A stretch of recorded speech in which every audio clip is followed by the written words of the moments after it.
Sad dolazimo do onog dela, vraćamo se zapravo ono što smo pomenjali prošle nedelje, to je segment Ducati Pina Sono San ili Kian Sandan, koji kreće odavde. Takođe, bunka i zavisno od stila, odnosno škole koju radimo, se razlikuje zato što u Shotokan stilu se ide ovde, pa se odatle izvodi uraken, u Kyokushin karateu se ide sa maigeri.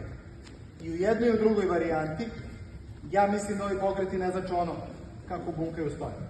Za maigeri nema šta da objašnjam. Udaram ga i ovo je sada jedan vrlo sporan po meni moment, gde ramenom praktično blokira njegov frontalni napad i odatle izvlačim uraken. U ovoj prvoj varijanti, koja je meni još nelogičnija, zato što mnogo blokira frontalni udarac, pa onda padam ka njemu koji me napada, pa ga ponovo blokiram i tek odavde napadam, ona mi tek nema veze sa paničkom. Šta ja zapravo mislim da stoji iza ovoga, vi sami vidite, procenite da li vam to ima logike. U spisu Bubiši postoji bukvalno ovo bacanje, zbog toga mislim da je koren ovog bacanja baš u tome.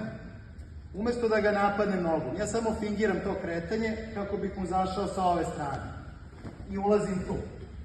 I odavde, umesto urakena, samo ispravljam svoje telo, guram ga praktično svojim ramenom i nadlaticom i bacam ga na ovu stranu. Još jedno, ovaj pokret ću da prenaglasim. Ulazim nisko i bacim ga tu.